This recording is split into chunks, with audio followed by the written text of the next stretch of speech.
moi j'aime bien avoir une définition assez large du marketing. En fait, si tu regardes le mot marketing, c'est market, c'est marché. Le marché, c'est quoi? C'est les gens, c'est les humains qui vont décider ou non d'acheter ton produit. Donc quand tu parles de ce principe-là, le marketing, c'est toutes les compétences et les disciplines qui vont te permettre de à la fois comprendre le marché, donc son besoin, ce que les gens recherchent, ce que les gens achètent, la perception qu'ils vont avoir des choses. Comment est-ce que tu peux créer un produit qui répond à ce besoin? Ça fait aussi partie du marketing, la création du produit. Et finalement, évidemment, la manière dont tu vas présenter ce produit pour le vendre. Bienvenue dans le podcast Photographe Pro 2.0. Dans ce nouvel entretien, je ne reçois pas un photographe ni un réalisateur, mais un entrepreneur qui est expert du marketing digital.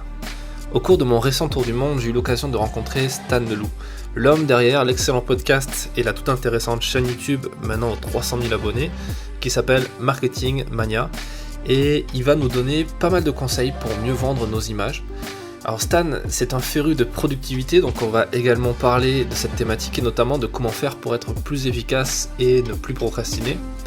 Cet entretien, il a été enregistré à Bangkok, en Thaïlande, où vit Stan depuis maintenant quelques temps, et il nous parlera d'ailleurs du concept de digital nomade, ou comment travailler tout en voyageant.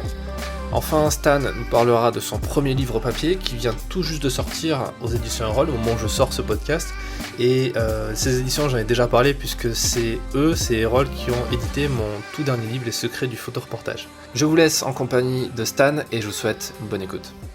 Salut Stan, merci de me recevoir ici à Bangkok dans ton condo. C'est ça, on appelle ça un condo ici, hein, les endroits où... c'est ici que tu travailles, c'est ici que tu fais tes vidéos, tes contenus web. Et dès que je travaille depuis environ 6 mois. D'accord. Et je suis super content que tu aies accepté cette interview parce que ça fait longtemps que je voulais te rencontrer déjà. Et parce que je suis ton contenu depuis très longtemps. Et aussi pour que tu puisses parler à ma communauté qui est composée principalement de photographes, de réalisateurs, de créateurs et qui ont un besoin d'apprendre le marketing pour vendre leurs créations, vendre leurs photos, vendre leurs vidéos. Et je pense que ton parcours peut être intéressant pour les aider. Est-ce que tu peux déjà te présenter, dire qui tu es et ce que tu fais? Je m'appelle Stan Leloup, j'anime un site qui s'appelle marketingmania.fr avec une chaîne YouTube du même nom et j'ai aussi un podcast qui s'appelle Marketing Mania. Comme le nom l'indique, on parle de marketing. Et là où j'ai une approche qui est peut-être un petit peu différente de la plupart des gens qui parlent de marketing, c'est que moi, tout ce qui est les stratégies marketing, les hacks, ça m'intéresse un peu moins. Et ce qui m'intéresse beaucoup plus, c'est la psychologie humaine, c'est l'histoire que tu racontes, c'est les besoins qu'ont les gens et comment est-ce que tu peux y répondre. Notamment sur la chaîne YouTube, ce que je fais, c'est beaucoup d'études de cas marketing. Par exemple, une vidéo que j'ai fait récemment et qui avait bien marché, c'était j'essayais de comprendre pourquoi est-ce que le groupe de rap PNL a autant de succès et les stratégies marketing qui se trouvent autour de PNL, ce qui, je suppose, peut être intéressant pour les gens qui nous écoutent dans l'aspect, l'intersection entre le marketing et l'art et est-ce que tu peux vraiment faire une différence entre les deux ou pas.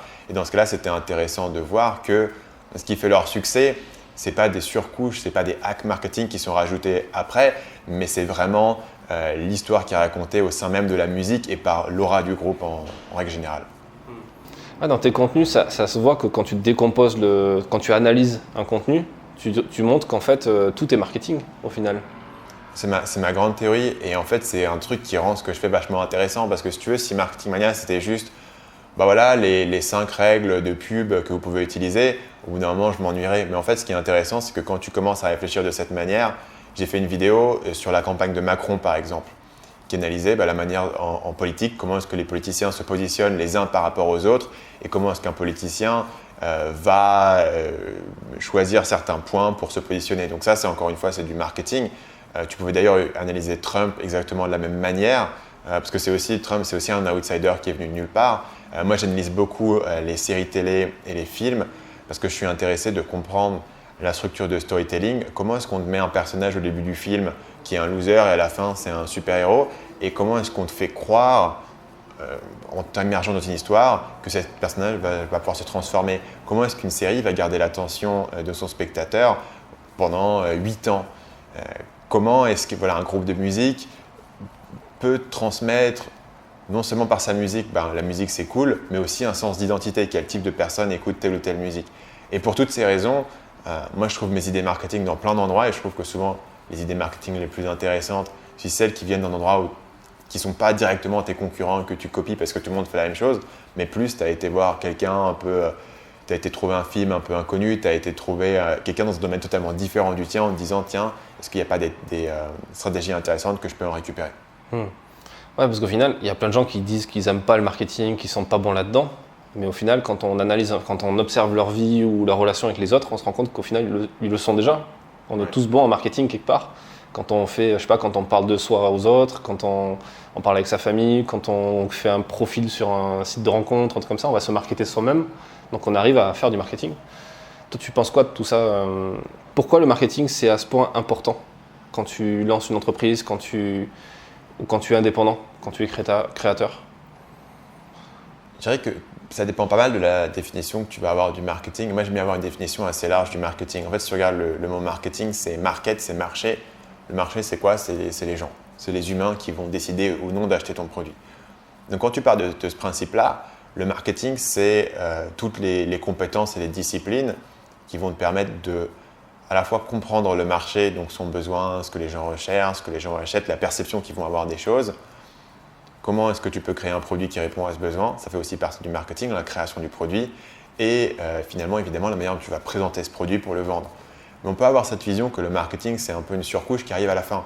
J'ai fait un produit, tac, je vais mettre une étiquette marketing pour le vendre. Mais en réalité, tu vas découvrir que les produits qui fonctionnent le mieux, bien souvent, ils partent d'une idée, d'un insight, qui est un insight marketing, de tiens, les gens auraient bien envie d'avoir ce truc-là. Et ça aussi, c'est du marketing. Quand je vais aller faire un sondage et aller demander aux gens, bah, tiens, aujourd'hui, c'est quoi tes problèmes dans mon domaine? Qu'est-ce qui te bloque? Qu'est-ce qui t'intéresse ici? Qu'est-ce que tu regardes? Quels sont les créateurs de contenu que tu suis? Où je cherche à comprendre les besoins des gens et leur psychologie, la manière dont ils réfléchissent à leurs problèmes. C'est fondamentalement une compétence qui est marketing. Et donc, je pense que l'erreur qu'on peut faire, c'est de voir que le marketing, c'est la pub. C'est un truc qui est clairement dans une boîte, qui est un truc qui est entre les deux spots sur TF1. C'est clairement délimité comme étant du marketing. C'est juste le packaging du produit. C'est juste l'étiquette qui est dessus. C'est juste du blabla qui est rajouté a posteriori. Mais en fait, si tu pars du principe que le marketing, c'est répondre aux besoins des gens, eh ben, l'élément numéro 1 de ton marketing, c'est vraiment de comprendre quel produit est-ce que je vais proposer ici. Est-ce que je vais faire un produit où je vais essayer de faire le produit le moins cher possible, ou est-ce que je vais essayer de faire un produit qui est un peu plus cher, mais qui est artisanal, local, etc. Et là, tu commenceras à réfléchir à quelles sont les priorités de mon client. Est-ce que c'est quelqu'un qui va uniquement chercher le truc le moins cher, ou est-ce que c'est quelqu'un qui cherche par ce produit-là à atteindre des valeurs qui sont différentes. Et quand tu commences à faire ce travail-là, tu découvres que c'est la même réflexion. Par exemple, je te parlais tout à l'heure de séries ou de films, c'est la même réflexion qui va faire que comment est-ce que je rends mon film intéressant? Comment est-ce que les gens vont avoir envie d'aller le voir? Comment est-ce que je raconte une histoire qui va impacter les gens émotionnellement? Et tout ça, ça revient au même truc. Pour moi, impacter les gens émotionnellement, c'est du marketing parce que tu cherches à comprendre quelles histoires vont résonner, quelles émotions les gens ont de base et comment est-ce que tu peux avoir un impact sur eux et changer quelque chose. Je me rappelle d'une série d'épisodes dans ton podcast, une des premières sur influence et manipulation. Est-ce que tu peux nous parler un peu de ce livre et de le présenter peut-être pour dire un peu pourquoi c'est important de le lire? L'influence et manipulation, c'est un livre culte de la psychologie qui est écrit par un gars qui s'appelle Robert Cialdini. Si je ne me trompe pas, l'année c'est 1984, mais en tout cas c'est les années 80. Et c'est un professeur d'université qui décide de comprendre comment est-ce que les techniques de vente fonctionnent. Et c'est assez intéressant de voir que ce livre, à l'origine, est écrit du point de vue de comment est-ce qu'on peut se protéger des techniques de vente qui servent à nous influencer. Même si c'est un livre qui est au final beaucoup lu par les gens qui vont travailler dans le marketing et donc qui veulent apprendre quelles sont ces techniques-là. Et là où ce livre est vraiment fondamental, c'est qu'il a réussi à prendre toutes ces techniques et à en sortir 6 grandes catégories qui sont des biais fondamentaux de la nature humaine. Et donc en fait, tu as ici 6 catégories qui vont être les blocs de base qui vont te permettre de construire un message marketing. Donc les 6 catégories, si je les ai bien en tête et si je ne les ai pas toutes, je vais en citer pour donner les exemples les plus importants pour les gens. Par exemple, la preuve sociale. La preuve sociale, c'est le fait que si tu arrives dans un endroit et qu'il y a 2 pizzerias et il y a une pizzeria qui est bourrée de monde et il y a une pizzeria où il n'y a personne, tu vas tirer la conclusion que la pizzeria qui est bourrée de monde, elle a des meilleures pizzas. Pourquoi? Par la preuve sociale, le fait que beaucoup de gens vont ici et donc probablement c'est quelque chose de bien. Et pour creuser un tout petit peu là-dedans, c'est non seulement un biais psychologique humain, mais c'est un biais psychologique humain qui souvent a un bon raisonnement. C'est-à-dire que bien souvent, la pizzeria avec le plus de monde a raison. et à des meilleures pizzas. Et en l'absence d'informations supplémentaires qui permettraient de déterminer quelle est la meilleure pizza, je sais pas, si toi-même tu as goûté les deux par exemple, si tu arrives juste et que ta seule information c'est le nombre de personnes, généralement c'est plutôt un bon guide. Généralement les bouquins qui sont les plus populaires ont tendance à être assez bons. Tu prends un film qui a des super notes sur Allociné, il est généralement meilleur en moyenne qu'un film qui a des mauvaises notes. Tu vois, donc c'est à la fois un biais psychologique humain que toi tu peux utiliser en tant que marketeur, mais c'est aussi quelque chose qui a une raison d'être, qui est que généralement ça nous aide à prendre de meilleures décisions. Un autre biais psychologique qui est cité dans l'influence et qui est vraiment très important, c'est l'urgence. C'est le fait que les gens, si tu leur présentes une option, vont avoir tendance à procrastiner sur cette option, surtout s'il s'agit d'un achat. Et d'un coup, si tu mets quelque chose à temps limité, les gens vont savoir, ok, il faut que je me décide maintenant, il faut que je prenne la décision maintenant. Et là, on pense à toutes les promotions à durée limitée, on pense à, agissez vite et vous pourrez avoir tel bonus, on pense c'est les soldes et donc tu l'achètes maintenant ou ça va disparaître. Tous ces éléments-là qui vont être extrêmement puissants pour passer les gens à l'action. Et ça te dit aussi, toi, en tant que marketeur, c'est qu'aujourd'hui, je fais une offre à la personne. Pourquoi est-ce que la personne achèterait aujourd'hui plutôt que de se dire je le ferai demain, je le ferai la semaine prochaine et au final oublier? Est-ce que c'est parce que tu as une offre à durée limitée? Est-ce que c'est parce qu'il y a une urgence particulière? Ou est-ce que c'est parce que tu vas faire comprendre à ton client que s'il n'agit pas maintenant, peut-être que plus tard, il va le regretter? Ça peut être aussi simple de dire que si tu es un freelance ou un photographe, de dire moi j'ai un calendrier, aujourd'hui je peux te proposer un créneau tel jour, telle date, mais je ne peux pas te garantir si tu ne le prends pas aujourd'hui et si tu ne signes pas mon contrat, que dans 2 semaines, quand tu te réveilles, il sera toujours disponible. Parce que réalistiquement, c'est fondamentalement, si tu vends ton temps ou ton service, tu as directement quelque chose qui est limité, puisque tu ne peux pas non plus avoir 2 personnes au même moment, etc. Donc ça, c'est des éléments qui sont forts. Il faut comprendre que l'être humain, naturellement, si tu lui donnes l'option de le faire plus tard, va souvent choisir de le faire plus tard.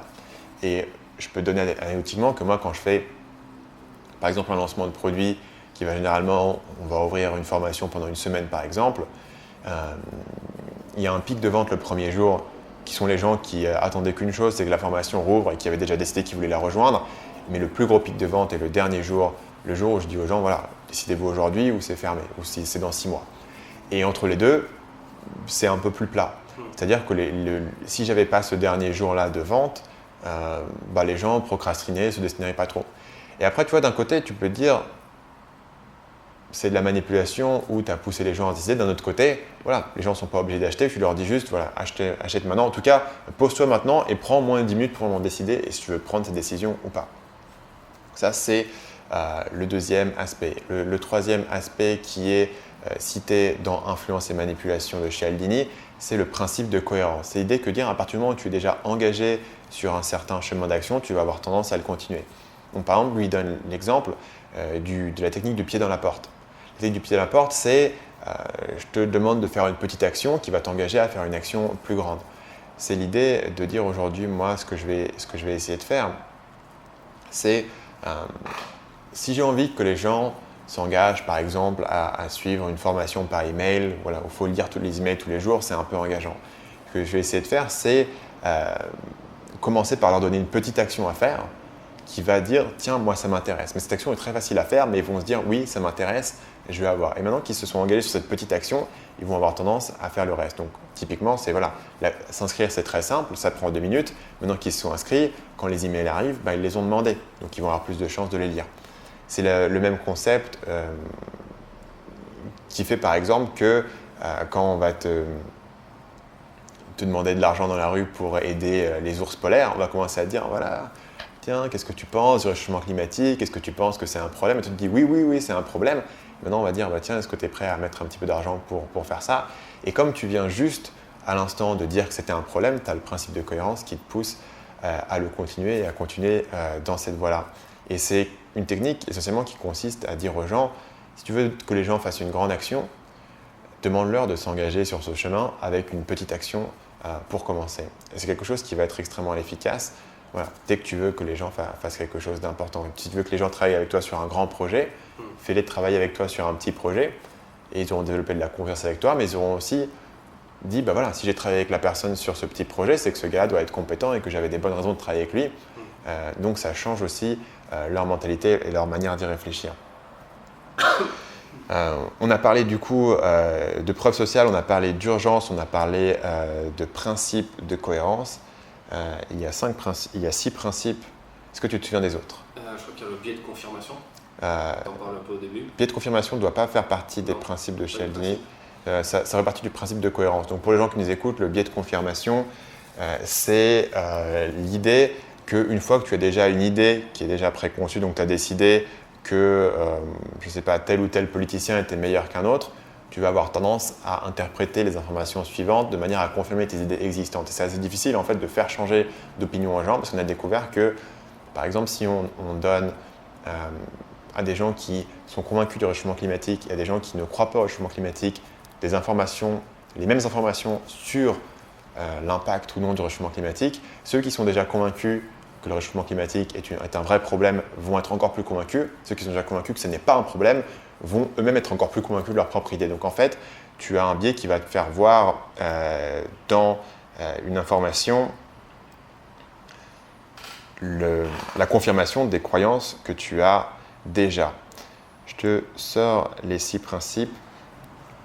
Et je renverrai aussi les gens sur ta série de podcasts qui est super intéressante, qui est même intéressante à réécouter de temps en temps parce que c'est un truc qui est intemporel. Comme tu dis, le bouquin il a été écrit dans les années 80, ouais. Il n'a jamais été aussi d'actualité aujourd'hui. Carrément. On s'intéresse à ça. Donc on peut citer, et après on n'est pas obligé d'entrer dans en détail si toi tu veux passer vite, mais comme j'en ai mentionné 6, on peut les citer. La réciprocité. La réciprocité, c'est l'idée que si tu fais quelque chose pour moi, j'aurais envie de te le rendre. Et là il y a des expériences intéressantes dans le livre avec le fait que le simple fait d'offrir un coca à quelqu'un par exemple va l'inciter à faire quelque chose pour toi en échange. Et il y a aussi une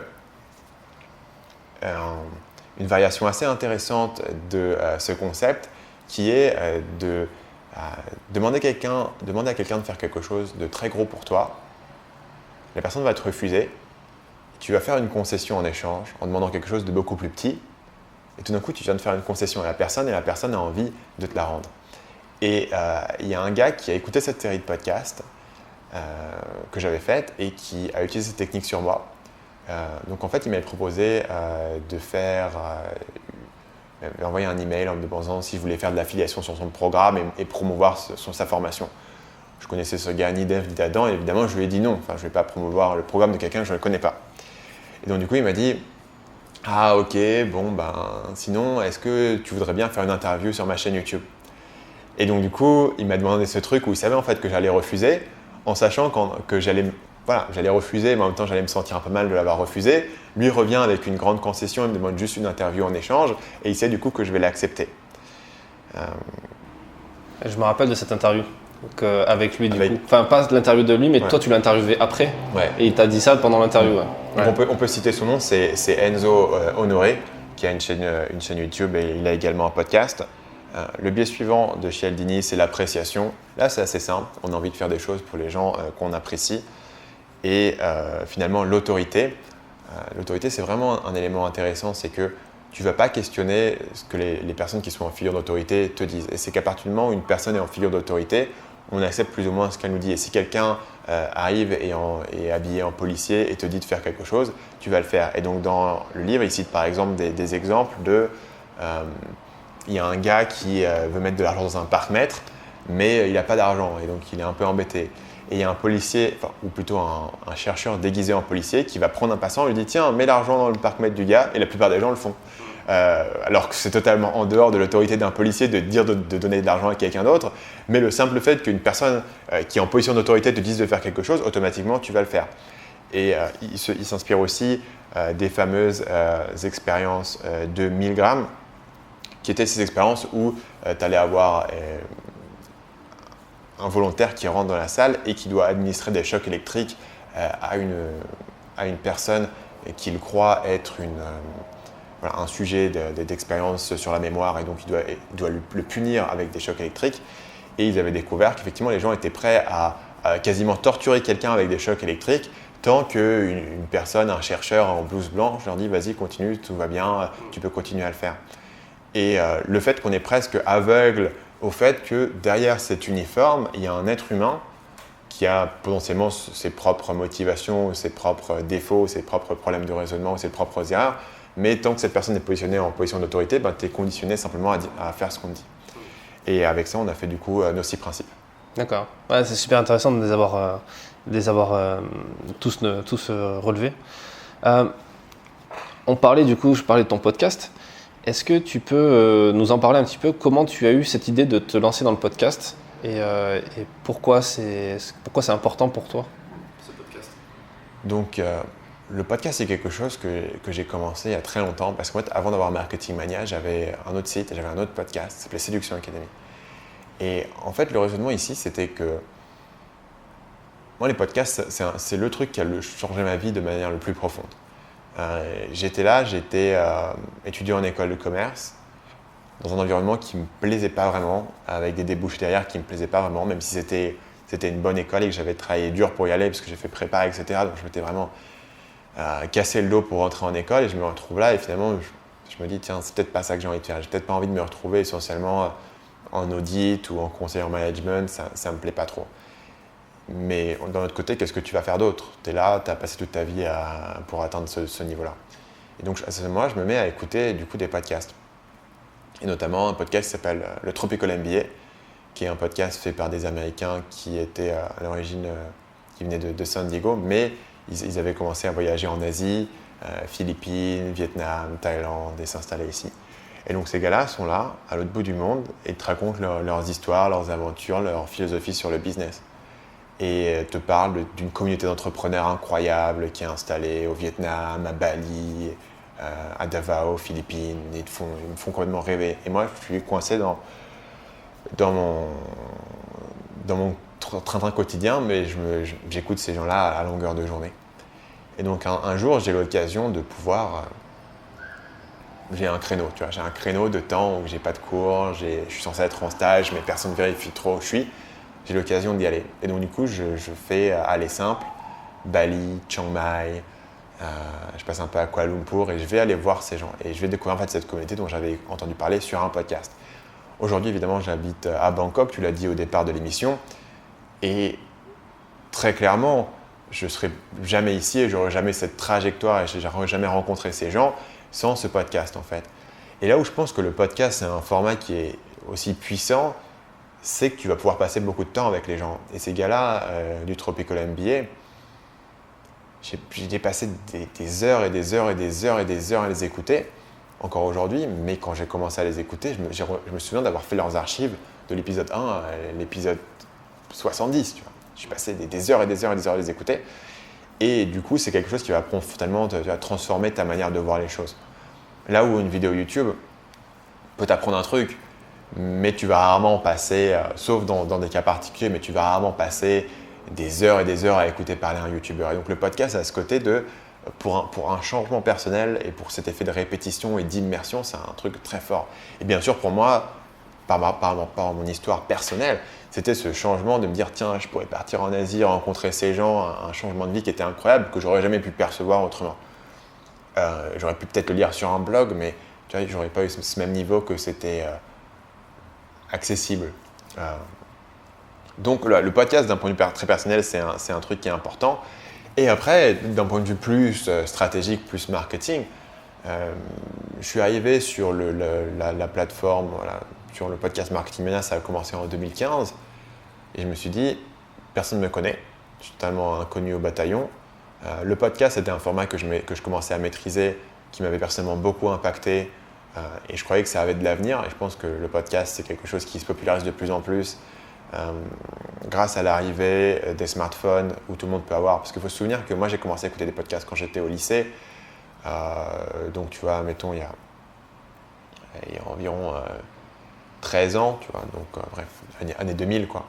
Et à l'époque, il fallait quand même télécharger un fichier MP3, le synchroniser sur ton truc. Donc, ouais, c'était un droit enregistré sous, le mettre sur le MP3. Exactement, ça c'était un truc de geek. Et donc, du coup, les podcasts que j'écoutais à l'époque, c'était du coup des podcasts de geek sur la culture web, sur le jeu vidéo. C'était des podcasts qui ont bien marché. D'ailleurs, le premier podcasteur vraiment français à vivre de son podcast, c'est un mec qui s'appelle Patrick Béja, qui fait des podcasts tech, voilà, parce que c'était accessible uniquement à la culture tech. Maintenant que tout le monde a un iPhone et que tout le monde a son Apple Podcast ou que tu peux écouter ça dans ta voiture très facilement sur du Bluetooth, voilà, c'est très accessible. Et donc du coup, je me suis dit, de plus en plus de gens vont l'écouter et ça avait du sens de le faire parce que c'était une plateforme sur laquelle il y avait encore moins de concurrents. Je pensais qu'on pouvait développer une relation vraiment profonde avec les gens. Qu'aujourd'hui, c'est comme ça que je le vois. Mon audience sur YouTube est largement plus grosse que sur le podcast. Mais le podcast, je continue à le faire parce que je sais que pour les gens qui l'écoutent, je suis dans leurs oreilles pendant des heures et des heures tout au long de leur journée. Ce qui n'est pas le cas sur YouTube. Sur YouTube, je suis vraiment en compétition avec la prochaine vidéo qu'ils vont regarder. Sur le podcast, voilà, tu es là et tu racontes tes trucs. Et moi, je fais comme toi des interviews, je discute avec des gens intéressants. Ça me permet, moi, de développer mon réseau, de rencontrer des gens qui sont cool, de poser mes questions et d'avoir l'occasion de me poser pendant 1 heure et demie avec quelqu'un et poser mes questions. Ce que je n'aurais pas forcément, du coup, Tu vois, c'est aussi un prétexte de pouvoir avoir ces conversations et derrière de pouvoir accompagner les gens dans leur quotidien. Tu vois, le podcast, c'est un truc que j'écoute quand je suis au sport, quand je fais la vaisselle, pendant très longtemps quand j'étais dans les transports. Tu t'immisces dans la routine quotidienne des gens à un niveau où aucun autre médium ne te permet de le faire. Parce que l'audio, tu as les mains libres, donc tu peux faire autre chose en même temps. C'est marrant parce que je vois complètement ce que tu dis, parce que je fais la même chose. Je profite aussi de ce moment pour rencontrer des gens que tu penses inaccessibles. Et c'est un peu ce qu'on fait quand on est journaliste, quand on fait des interviews aussi. Et quand on se retrouve à interroger parfois le président de la République, tu vois, je sais pas, Johnny Hallyday quand il était en vie, des gens importants et même des gens aussi qui sont pas forcément super connus et qu'on permet aussi, grâce à cette interview, on leur permet d'être connus, donc c'est intéressant aussi. Et comment tu as fait ce switch entre le podcast et YouTube? Parce que moi je me rappelle de tes premières vidéos où c'était un peu la continuité. J'avais l'impression dans ton ton de voix, comment tu as fait ce switch? Tu t'es formé pour apprendre comment fonctionne YouTube, comment on fait des vidéos YouTube? Tu as mentionné tout à l'heure ma série de podcasts sur influence et manipulation et ça a été un élément assez important parce que le podcast, à l'origine, c'était beaucoup d'interviews. J'avais fait cette série solo de 6 épisodes qui reprenait la trame de l'influence et manipulation en développant chaque concept sous le point de vue du web, puisqu'évidemment le livre d'origine est dans les années 80, donc c'est beaucoup de ventes en personne, il y a beaucoup d'exemples sur la vente au porte-à-porte, beaucoup d'études psychologiques, mais je voulais voir comment est-ce que tout ça pouvait s'appliquer dans le domaine du web. Et c'est du coup une série que j'avais fait en solo et qui portait sur de l'analyse psychologique et toutes ces études-là de cas marketing. Et j'avais beaucoup de retours très positifs à ce niveau-là. D'ailleurs, du coup, j'ai refait une série un petit peu dans le même style sur les biais cognitifs qui reprenait un peu le même format. Et à cette époque-là, j'ai commencé à rencontrer un gars qui s'appelle Antoine BM et qui était un gars qui voyageait en Asie, qui parlait de business en ligne, qui faisait des vidéos et des vlogs et je trouvais ça intéressant. Et je trouvais que son audience se développait bien. Et à l'époque, c'est un gars qui avait atteint 10 000 abonnés, ce qui à l'époque semblait incroyable. Et c'est la première personne dans notre groupe d'amis qui a atteint 10 000 abonnés. Et donc je me suis dit peut-être que YouTube, il y a un truc à faire. Mais en fait, moi, YouTube, je ne le voyais pas du tout comme une plateforme qui était adaptée pour mon type de contenu, qui était un type de contenu assez long, assez réfléchi, assez détaillé et très éducatif. Et je le voyais beaucoup comme une plateforme de divertissement. Mais à ce moment-là, j'ai vu ce gars-là qui décollait. Je me suis dit, tiens, peut-être que sur YouTube, il y a une audience qui est intéressante. Et en même temps, j'ai découvert une chaîne qui s'appelle Nerdwriter, qui est une chaîne américaine d'analyse de pop culture. Il analyse beaucoup de films.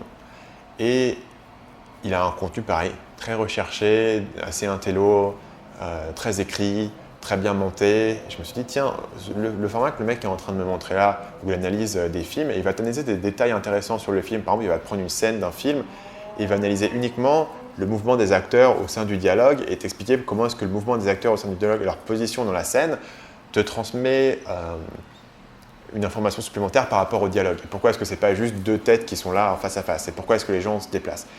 Quand j'ai vu ça, je me suis dit, c'est vraiment intéressant parce que le cinéma, tu vois, c'est un truc qui m'intéresse, mais j'ai aucune formation spécifique là-dessus. Lui, il va te prendre une étude de cas bien passionnée, il va te la décortiquer, il va t'apprendre un truc qui est nouveau. Et je me suis dit, mais tiens, en plus, les gens regardent, sa chaîne décolle. Moi, je suis totalement fasciné par cette chaîne et j'ai regardé toutes les vidéos. Si je faisais la même chose sur le marketing, et donc du coup, tu vois, tu as 3 pièces du puzzle qui s'enchaînent. Il y avait le gars qui faisait des vidéos sur le marketing dans un format totalement différent du mien, qui était un format de vlog. Il y avait le gars qui faisait des vidéos sur les films avec un format qui ressemblait à ce que je voulais faire, mais dans un domaine totalement différent. Et il y avait cette expérience d'avoir fait ces podcasts sur la psychologie humaine et l'analyse marketing qui avait eu des très bons retours. Et je me dis, tiens, si je mélange un peu les trucs et je fais un peu un Frankenstein, ça fait quoi? Ça fait des vidéos que je fais sur YouTube où je fais des analyses marketing basées sur la psychologie humaine. Et donc, du coup, mes premières vidéos n'étaient pas totalement au niveau parce que, notamment, le nerdwriter, il n'apparaît pas dans ses vidéos. Il montre des extraits de films et il parle dessus et il est très fort au niveau de la production. Il fait des petites animations, il fait des petits trucs. Moi, j'ai commencé à faire mes vidéos sur YouTube. Je n'avais pas ce niveau de production et d'édition et de montage. Et surtout, je faisais beaucoup à l'époque d'analyse sur des pages de vente. Ce qui est beaucoup moins intéressant à regarder que des images de films. Et ça manquait d'humain, ça manquait de vivant. Mais si tu regardes mes premières vidéos, c'était vraiment, effectivement, ma diction est proche du podcast. Je ne monte pas ma tête et j'ai juste un espèce de diaporama essentiellement sur les images. Mais au fil du temps, j'ai commencé à itérer sur ce concept. D'abord en réalisant que le diaporama, c'était un peu statique et que j'avais intérêt à moi être présent dans les vidéos pour les animer, notamment quand je parle de choses qui ne sont pas forcément les plus visuelles. Et après, j'ai itéré un petit peu sur le format, sur la structure, et j'ai consommé beaucoup d'autres chaînes qui faisaient des analyses. Et moi, je suis beaucoup de chaînes qui font des vidéos un peu longues, et je réfléchis à comment est-ce qu'ils structurent. Donc, je me suis vraiment formé par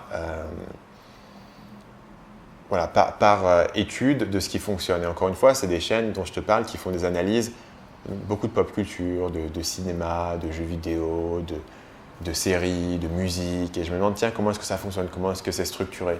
Notamment sur les vidéos qui sont longues, je me demande comment est-ce qu'ils gardent l'attention des gens, comment est-ce que le rythme fonctionne avec des moments qui sont plus intenses, des moments qui sont moins intenses, de la récupération, du storytelling, des exemples. Et aujourd'hui, je ne considère pas sur YouTube que ma force, c'est ma force de présentation et d'être capable de présenter. Je suis un peu, dans mes vidéos, je présente mes trucs et je suis capable de bien en parler, mais disons, tu vois, sur une personne qui est un excellent présentateur, aurait beaucoup plus de registres émotionnels que le mien. Moi, je présente mon truc de manière analytique et puis c'est à peu près tout ce que je sais faire.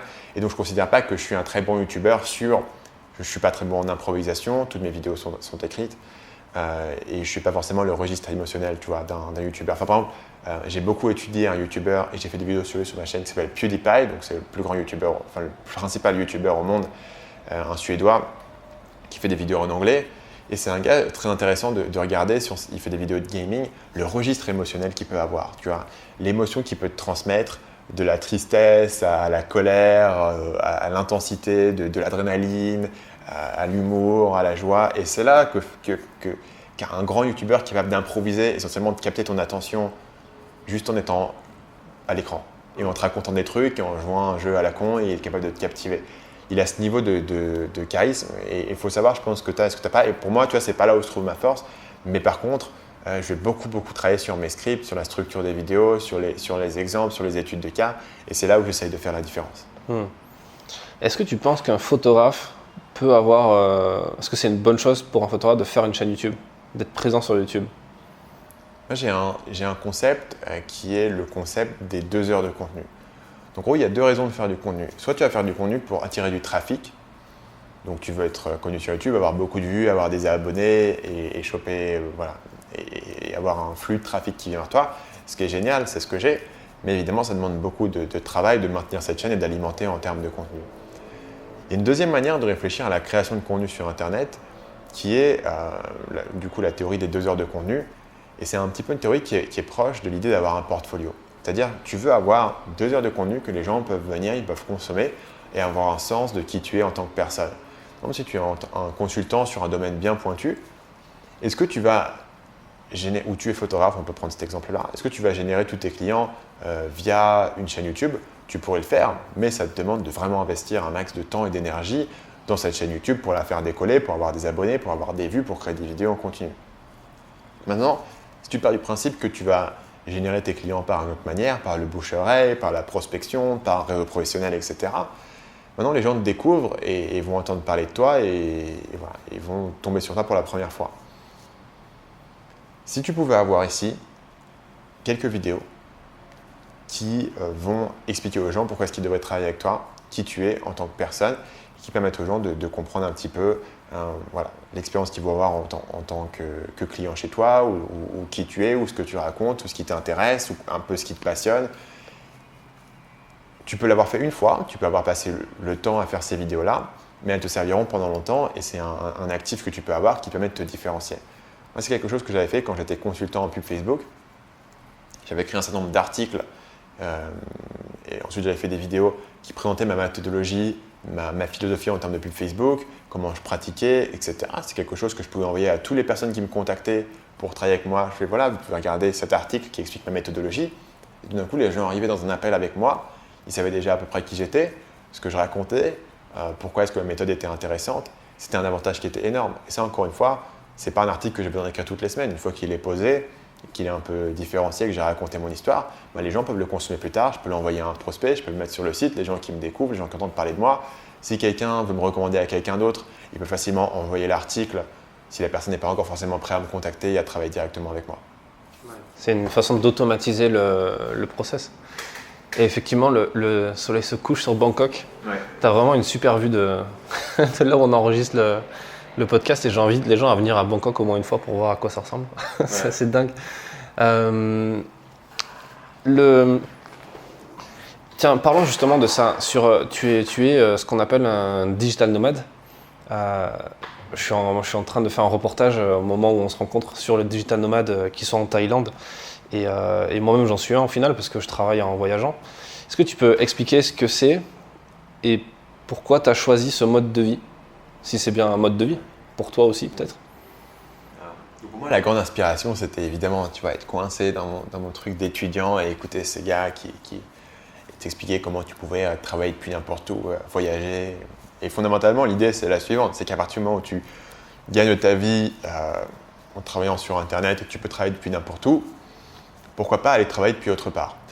Et une des idées fondamentales dans ce domaine a été apportée par Tim Ferriss avec le concept qu'il appelait dans son livre La semaine de 4 heures, le géo-arbitrage. Le géo-arbitrage, c'est de dire quand tu commences, tu ne gagnes pas beaucoup d'argent, tu peux galérer à vivre dans une ville chère, ou alors tu peux aller dans un endroit pas cher, pour lui c'est souvent l'Amérique du Sud, et pour tes 1 500 $, tu peux vivre très bien et commencer à gagner de l'argent. Et puis après, si tu gagnes plus, tu peux décider d'aller vivre un peu où tu veux.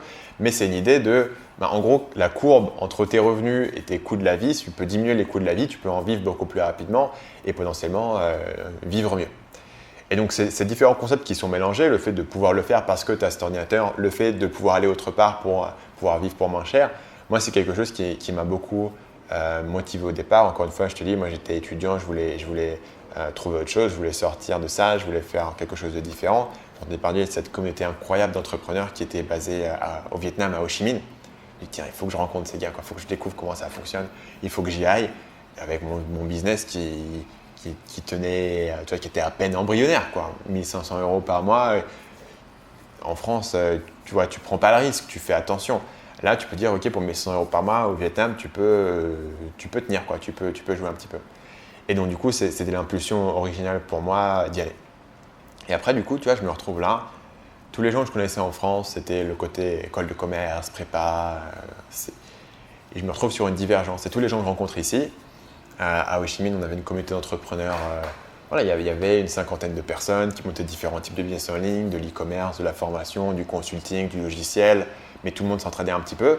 Et d'un coup, je me retrouve dans un milieu où les gens comprenaient ce que je racontais. Quand je parlais de pages de capture, quand je parlais de séquences email, quand je parlais de lancement, de produits, les gens pouvaient m'expliquer ce que c'était que de recruter un premier employé, ce que c'était de travailler avec un développeur et comment trouver un bon développeur. Il y avait des compétences différentes. Et les gens partageaient ma vision de la vie et ma philosophie et ce qu'ils voulaient faire. Et donc, du coup, j'ai trouvé cette communauté que je n'avais pas du tout en France. Parce qu'en France, tu veux te networker un petit peu dans le milieu des entrepreneurs. Les gens ne sont pas si accessibles que ça en fait, parce que forcément, c'est normal, mais il y a beaucoup de wannabes. Si tu es personne, tu n'as pas accès aux gens nécessairement et les gens ne vont pas te prendre sous leur aile. Là où quand tu débarques au Vietnam, tu as fait l'effort de venir au bout du monde pour débarquer à Ho Chi Minh, une ville où quand tu débarques pour la première fois, tu hallucines, il y a des scooters partout. Tu comprends pas comment commander dans les restaurants, tu es complètement perdu, mais si tu as fait l'effort de voyager au bout du monde pour aller rencontrer ces gens, tu vas avoir des gens qui ont des business qui sont 10 ans avancés sur le tien, qui font 100 fois le chiffre d'affaires que tu fais et qui vont te parler, discuter avec toi, prendre des biens, tu vois, qui vont vraiment te prendre sous leur aile. Je te donne un exemple. Il y avait un gars que j'ai rencontré, il est arrivé à peu près au même moment que moi au Ho Chi Minh, donc en 2014. Et ce gars-là, c'était un Danois qui avait fini ses études de menuiserie. Et il avait un peu de sous, parce qu'il avait, je me souviens plus, il avait un héritage ou un délire comme ça. Il avait un peu de sous, mais il ne voulait pas devenir menuisier tout de suite, ou il ne trouvait pas de stage qui l'intéressait. Et donc il a posé une question au podcasteur du Tropical MBA justement, et le podcasteur lui a dit « Tiens, écoute, si tu veux te rentrer dans ce milieu et que tu pars vraiment de zéro, la meilleure chose que je peux te donner, c'est d'aller à Ho Chi Minh, tu rentres dans n'importe quel café, tu vois un mec avec un MacBook, va lui parler parce que ce mec c'est un nomade digital et il va t'apprendre un peu les ficelles. Improbablement, ce mec le fait, vient à Ho Chi Minh, fait cette technique, rencontre quelques gars et au moment où je l'ai rencontré, il était vraiment, les gars l'avaient pris sous son aile. Et en gros, ce que lui voulait faire, c'était, comme il avait ce background en menuiserie, en développement, il voulait développer un produit physique, le faire fabriquer dans une usine, tu vois, c'est un projet assez complexe, et le vendre sur Kickstarter. Il y avait un gars qui parlait vietnamien et qui travaillait avec les usines. Il y avait un gars qui avait déjà fait des projets Kickstarter à succès. Et ce gars-là, qui partait de zéro, c'était un Danois qui avait 20 ans. 6 mois plus tard, il a lancé son projet Kickstarter et il avait levé, je ne me souviens plus du chiffre, mais c'était de l'ordre de $50 000. Donc son projet a succès, tu vois, au bout de 6 mois. Chez lui, tout seul, dans sa chambre, il n'aurait jamais été là. Tu vois, et c'était la force de cette communauté qui te prenait vraiment sous son aile. Et moi, à mon propre niveau, j'ai aussi vécu un petit peu ça. J'ai aussi vécu l'idée de, tiens, quand tu pars à l'autre bout du monde, tu te soudes vachement plus vite avec les gens. Et du coup, c'est pour ça que je suis resté en Asie pendant toutes ces années, jusqu'à aujourd'hui. J'ai déménagé depuis en Thaïlande, parce que voilà, on a cette communauté, j'ai mes amis, j'ai ce mode de vie ici. Après, là où j'ai un peu changé, c'est sur le côté, du coup, le nomadisme en tant que tel, où je bouge beaucoup moins que certaines personnes peuvent le faire. Parce que en termes de productivité, en termes d'être posé, de pouvoir vraiment bosser sur quelque chose, j'ai souvent pas mal de choses à faire. J'aime bien être à un endroit particulier. Donc ici, pour le moment, tu vois, je suis vraiment posé à Bangkok. Mais il y a une vraie valeur, je trouve, à pouvoir te dire l'endroit où tu veux habiter est indépendant de ton revenu. Tu vois. Et pour les gens qui travaillent pour moi, dans mon équipe, j'ai fait un peu le même deal avec eux, c'est-à-dire que je ne vais pas dire, tiens, tu veux bosser avec moi, il faut que tu sois à Bangkok. Au contraire, les gens, mon équipe est un petit peu dispersée dans différents endroits. Il y en a un qui voulait rentrer en France voilà, pour des raisons personnelles. Il y en a d'autres qui voulaient voyager encore plus. Je trouve ça cool de pouvoir travailler avec des gens qui sont des talents et de ne pas les perdre parce qu'ils en ont marre d'être à Bangkok. Ce que je peux très bien comprendre, ce n'est pas pour tout le monde. Et voilà, ils ont plein de trucs à faire dans leur vie, ils ont plein de priorités, tu vois. Et perdre quelqu'un qui a un talent, qui a été avec moi pendant 2 ans, parce qu'il a envie de déménager, ça m'aurait brisé le cœur, tu vois. Et le fait de pouvoir dire, pas de problème, on continue à bosser ensemble à distance, ça fonctionne très bien. Et de pouvoir, à travers mon entreprise, donner cette flexibilité-là aux gens qui travaillent pour moi. Et ça, je trouve ça cool.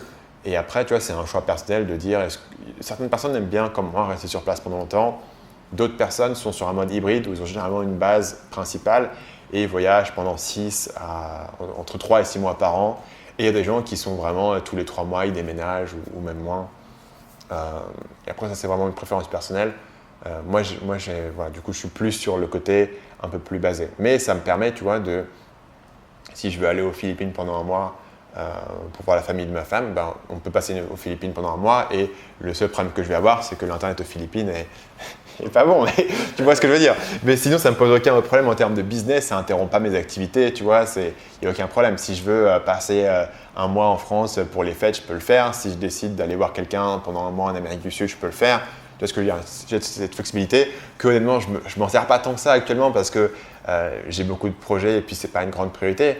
Mais le fait, tu vois, que ce soit disponible, en tout cas, tu n'es pas là à te dire « Ah putain, je suis bloqué dans mon boulot, etc. » Tu vois, si je suis là et que je bosse et que je suis à Bangkok, c'est aussi un choix personnel. Donc, ça m'aide aussi à accepter ma situation, tu vois, quand je suis en mode, comme en ce moment, vraiment boulot. Ouais, c'est vrai qu'au final, il y a le gros mythe du digital nomade en mode le mec qui doit tout le temps bouger avec son sac à dos. Et au final, c'est pas le cas. Parce que tu peux très bien avoir un endroit Mais je pense que ça, c'est une conception du voyage que plein de gens ont différemment. Par exemple, quand tu voyages, quand tu as juste que 5 semaines de congé par an pour aller voir un pays, tu te mets une pression tout seul en mode non mais je vais pas rester tout seul dans un Starbucks devant mon ordi, il va falloir que je vois un maximum de choses, un maximum de trucs et tout. Et tu réfléchis pas comme ça. Alors que quand tu es libre toute l'année de faire ce que tu veux, tu peux te permettre de rester une semaine dans un endroit et pas forcément visiter. C'est aussi l'effet, tu sais, où quand tu habites quelque part, t'as jamais rien visité, t'habites à Paris, t'as fait aucun musée, alors qu'un Japonais qui a été là en 72 heures, il a vu plus de choses que toi. Il y a un peu cet effet où plus t'as de temps, moins tu sens le besoin absolument de rentrer des choses. Et moi j'ai un peu ce côté où je me dis, bah tiens, si un jour j'ai envie vraiment de voyager, je pourrais le faire. Donc j'ai pas non plus cette urgence, justement on parlait tout à l'heure d'urgence qui motive les gens à passer à l'action, de tout voir. Alors que si t'es quelque part et t'as un temps limité, bah tu dis je vais en faire le plus possible.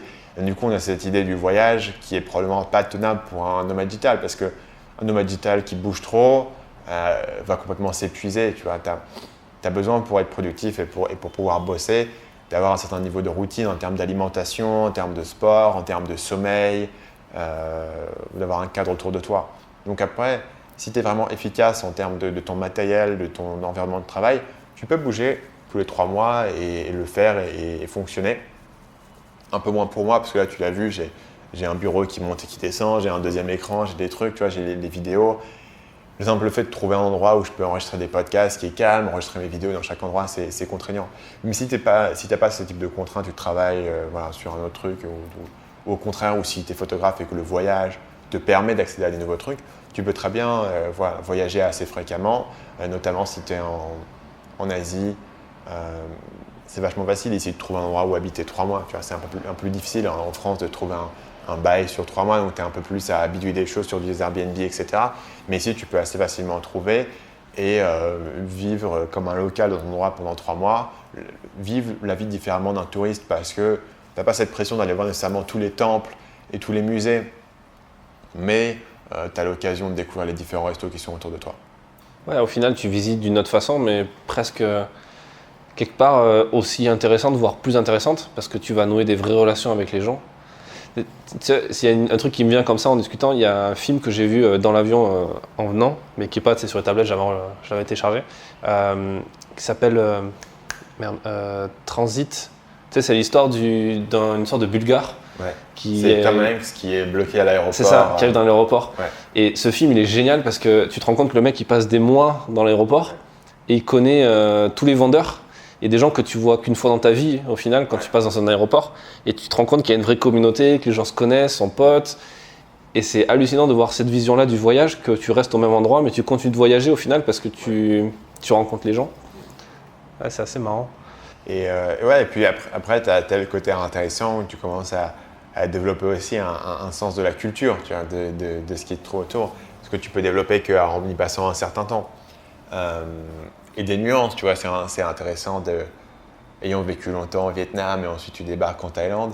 C'est intéressant de voir toutes les différences culturelles entre les deux, tu vois, qui sont 2 cultures qui sont différentes des tiennes. Je suppose que si j'avais eu 3 semaines en Asie, je me serais dit same, tu vois, c'est la même. Mais au final, tu développes un petit sens de cette culture et maintenant, quand je retourne au Vietnam, j'ai ce côté un peu, j'ai l'impression de rentrer à la maison, tu vois, il y a ce côté un peu nostalgie, etc. Ce qui est bizarre dans certains sens parce que je parle pas la langue, tu vois, il y a plein d'aspects où je suis pas du tout local, mais il y a cet aspect où tu as l'impression d'avoir compris quelque chose sur la manière dont le pays fonctionne et la culture fonctionne. Tu as une façon d'assimiler le truc, un peu comme l'être humain qui peut s'adapter à n'importe quelle situation, quoi. S'il fait très froid ou dans le moment, ton corps il va être de plus en plus résistant au froid ou à la chaleur, etc. Ouais, c'est assez intéressant de voir ça. Sur la question de... Pour revenir au métier de photographe, je pense que métier photographe, un photographe est forcément un digital nomade, puisqu'on est obligé de contacter les rédactions quand on est photojournaliste par mail, on peut voyager partout. Est-ce que tu aurais des conseils à donner, un conseil de digital nomade pour des photographes peut-être, s'il y en a qui viennent? Ça dépend de ce que tu recherches, mais on peut réfléchir en termes de productivité. Personnellement, moi je suis vraiment, dans le milieu de l'entrepreneuriat web notamment, il y a vraiment un fétichisme autour de la routine et des habitudes. Les habitudes qui te permettent de tenir. Et je pense que en tout cas pour moi, c'est le truc en termes de productivité, en termes d'habitude et en termes simplement de santé physique et mentale, tu vois, de stabilité. C'est vraiment l'idée de comment est-ce que tu peux développer des habitudes. Et évidemment, une personne qui habite dans un endroit précis et qui est très stable dans sa location physique, naturellement, va avoir tendance à développer des habitudes. Alors, elles ne sont pas toujours bonnes et justement, on peut travailler sur le fait de peut-être que le matin, au lieu de bouffer un bol de céréales, tu vas bouffer un fruit et ça sera meilleur pour ta santé. Enfin, au lieu de faire ci, tu vas aller à la salle de sport. Tu vois, au lieu de manger ce dessert-là, tu peux toujours travailler sur tes habitudes pour améliorer ta santé, mais de base, tu as des habitudes. Quand tu es nomade digital, c'est plus difficile et donc il faut trouver un moyen de faire revenir ces habitudes. Comment est-ce que tu peux trouver une stabilité? Donc, par exemple, un truc qui est très populaire dans ma communauté, c'est tout ce qui se tourne autour de la méditation. Et je pense que la raison pour laquelle les gens vont graviter vers la méditation et faire de la méditation tous les jours, ça a deux facteurs. D'abord, c'est que plus tu bouges dans ta vie, plus tu as un sens d'instabilité d'inconnu, mais aussi dans ton travail tout simplement. Tu ne sais pas ce que tu vas faire dans le mois prochain, tu ne sais pas si le projet va marcher ou va se planter, tu ne sais pas si on va te dire oui ou non, tu es en attente de telle personne, de tel email. Plus tu es instable dans ta vie professionnelle, plus ça a du sens d'avoir une stabilité dans ta vie personnelle qui te permet de rester bien stable. Tu vois, les gens me disent « Tiens, ça a l'air chiant ce que tu fais de manger tous les jours la même chose. » Mais le truc, c'est que le déjeuner, pour moi, tu vois, c'est un espèce de répit dans tous les trucs qui vont se passer dans ma journée. Et au final, je n'ai pas l'impression de m'ennuyer dans ma journée à un point où j'ai besoin que mon déjeuner soit un truc différent pour me changer les idées, tu vois.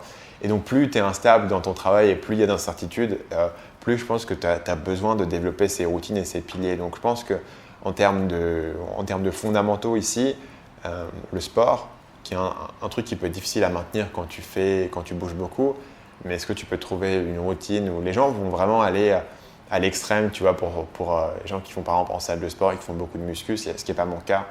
Moi, je suis plutôt à courir, ce qui est plus facile. Mais vraiment, ils vont aller à l'extrême pour trouver la salle de sport dans tous les endroits où ils vont, tu vois. Et je pense que ça en vaut le coup. La méditation, le sommeil, autant que possible à des heures régulières, l'alimentation. Encore une fois, quand tu voyages, c'est compliqué, tu vois. Mais c'est un truc où si tu arrives à avoir une régularité là-dessus, ça peut vraiment avoir un grand impact. Et voilà, plus tu as ce côté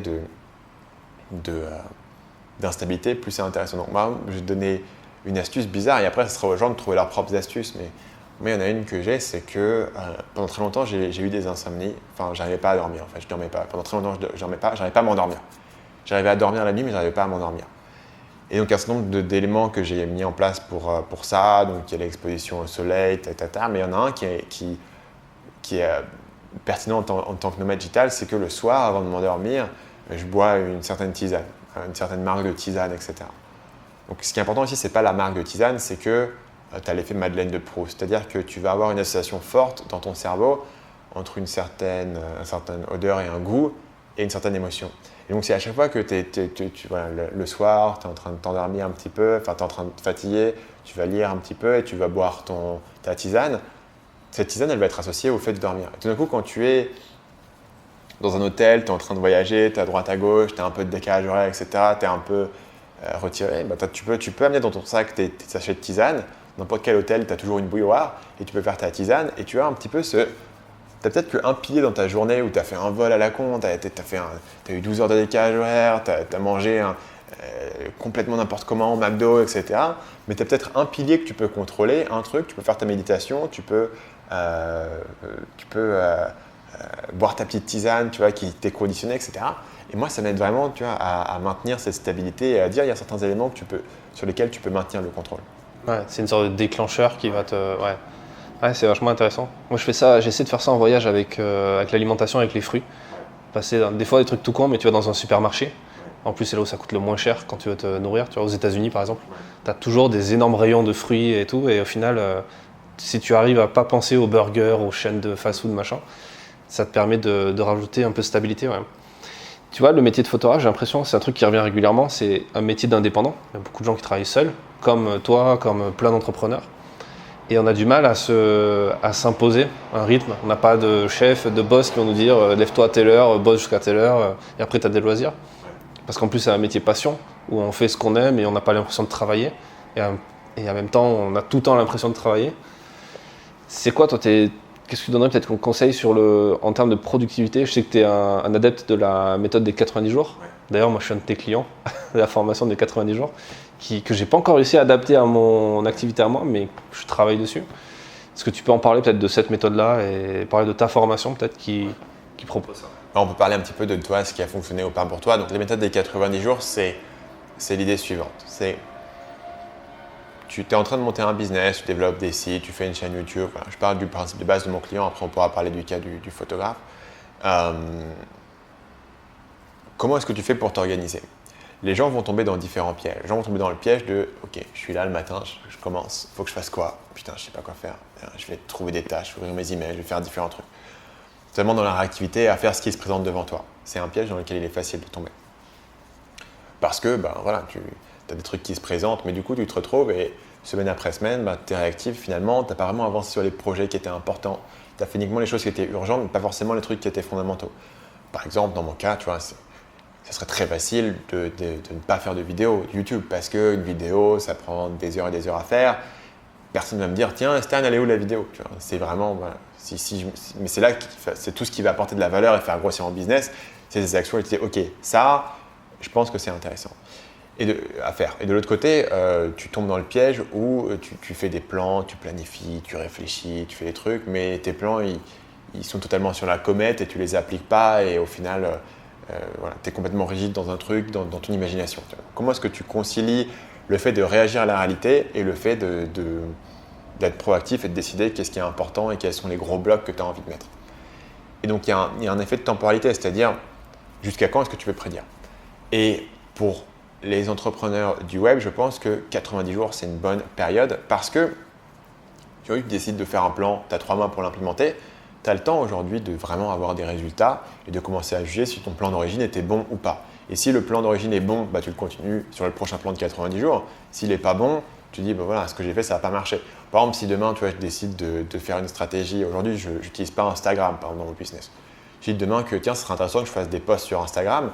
Je peux me dire, voilà, je ne vais pas m'engager à faire des posts sur Instagram pendant 3 ans, ça n'a pas de sens. D'un autre côté, si je le fais pendant une semaine et que ça ne marche pas, je ne vais pas non plus abandonner au bout d'une semaine. Quelle est la bonne durée? Pour moi, c'est 90 jours. Si pendant 3 mois, j'essaye de faire des posts, je donne mes meilleurs efforts et ça ne donne rien, je me dis, voilà, Instagram, ce n'est pas pour moi, ça n'a pas marché. Mais normalement, si c'est prometteur, j'aurai au moins en 3 mois des résultats qui seront initiaux. Tu vois, donc, c'est la bonne durée. Et donc, la manière dont ça fonctionne, c'est que tu vas établir sur 3 mois tes plans. Donc, tu vas établir un objectif de long terme. Mettons sur l'année, j'ai envie d'atteindre tant de chiffre d'affaires. L'objectif de long terme, c'est juste ce que j'appelle une étoile du Nord. C'est ce que tu veux accomplir pour te calibrer. Maintenant, tu as cette étoile du Nord, tu vas te dire, OK, sur 3 mois, qu'est-ce que je peux faire pour m'avancer le plus possible vers ça? Tu vas avoir des éléments qui sont réactifs, de projets qui vont venir, que tu peux prédire, mais c'est qu'est-ce que toi, tu as envie de faire pour toi, pour ton activité, qu'est-ce que tu as envie de construire, qu'est-ce que tu as envie de poser, et tu devras trouver un moyen de caler tous les petits éléments qui se trouvent autour. Et ensuite, tu vas te dire au début de chaque semaine, voilà, mon objectif des 3 mois, c'est ça, j'ai 3 grands trucs à faire, par exemple. Qu'est-ce que cette semaine, je peux faire pour avancer dessus? Tu vas caler ton objectif pour la semaine, et chaque jour, tu arrives et tu dis, voilà, j'ai un truc très clair cette semaine, j'ai une liste de tâches très claire à faire, choisir ce que j'ai à faire pour l'accomplir. Et donc, du coup, tu as une espèce de cascade qui passe d'un objectif de long terme à un objectif des 90 jours, à des objectifs pour la semaine, à des objectifs pour chaque jour. Et tu sais toujours la tâche que tu fais aujourd'hui, comment elle se lie à ça. Donc, je vais te donner un exemple. Par exemple, c'est qu'en 2019, un de mes objectifs principaux, c'était d'écrire un livre. Écrire un livre, c'est typiquement quelque chose où si tu ne prends pas le temps de le faire et si tu n'en fais pas un bloc central de ta planification, ça ne va jamais arriver comme ça. Il n'y a personne qui est en train de te dire, enfin tu pourrais avoir un éditeur qui est en train de te dire il est où le livre, mais au moment où l'éditeur commence à te dire il est où le livre, il est déjà trop tard pour commencer à l'écrire de toute manière. Donc l'idée c'est ok, objectif de l'année c'est de faire ce livre. Qu'est-ce que je peux faire au premier trimestre? Peut-être qu'au premier trimestre je peux établir le plan du livre et écrire les 2 premiers chapitres et l'envoyer à mon éditeur pour voir si ça lui plaît. Et ensuite, la semaine 4, tu vois, je suis là et je me dis, ok, cette semaine, j'ai fait, enfin, ce 90 jours, j'ai ça à faire. Qu'est-ce que j'ai déjà fait, là où j'en suis, comment est-ce que j'avance cette semaine? Et donc, du coup, tu n'es jamais à faire un plan très précis. Je ne suis jamais à dire, ok, qu'est-ce que je vais faire en semaine 8? Tu vois, au début de la semaine, je vais le décider. Donc, ça reste très flexible. Si la semaine 8, j'ai une opportunité incroyable, j'ai un client qui m'appelle, il faut que je fasse ça, tiens, il faut que je parte, il faut que je fasse le truc. J'ai la flexibilité de le faire. Mais en même temps, quand j'arrive au début de la semaine, je sais quels sont les gros blocs que je suis censé faire, quels sont les projets sur lesquels je suis censé avancer et quels sont les projets qui sont importants. Je ne suis pas non plus à me dire, tiens, peut-être que ce nouveau projet, il serait intéressant, je devrais faire ci, je devrais faire ça. Je ne suis pas en train de re-questionner, de refaire le monde et de remettre en cause les choses. Encore une fois, sur le livre, c'est un bon exemple. Le livre, quand tu arrives au milieu de ton livre, tu te dis, putain, mais qu'est-ce que, tu vois, j'en ai marre de le faire. C'est fatigant, c'est long, est-ce que ce que je suis en train de faire, c'est bien? J'aurais peut-être dû faire un livre sur notre sujet, j'aurais peut-être pas dû faire un livre, j'aurais peut-être dû faire autre chose. Mais à partir du moment où tu t'es dit, voilà, moi j'ai décidé il y a 90 jours que j'allais faire ça, je suis engagé dans ce process, je vais maintenir mon plan et je vais le mener à bien. Et dans 90 jours, je peux redécider, je peux renégocier. Si dans 90 jours, je décide de faire quelque chose de différent, de lancer un nouveau business, d'organiser un nouveau projet, je peux le faire. Tu vois, j'ai la permission de le faire dans 90 jours. Il y aura rarement un projet qui est tellement incroyable que tu ne peux pas attendre 6 semaines pour le faire.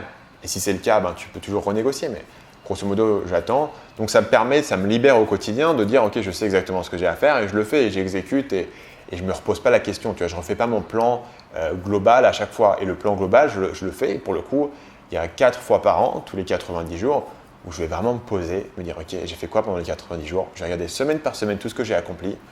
Je vais comparer mon plan avec ce que j'ai accompli, ce que je n'ai pas accompli, pourquoi je ne l'ai pas accompli, qu'est-ce qui a marché, qu'est-ce qui n'a pas marché. Je vais vraiment faire un bilan, comprendre là où j'en suis, essayer d'être le plus objectif possible sur ma situation, sur mes opportunités et en tirer ce que je vais faire pendant les 90 prochains jours.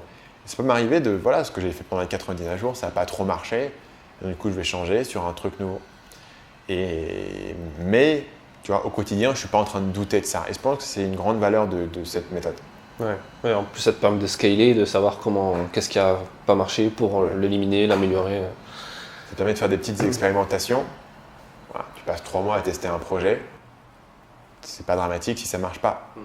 Mais d'un autre côté, ça te permet de tester des projets que tu n'aurais pas fait autrement. Moi, les vidéos YouTube, c'est un projet que j'ai testé comme ça à côté.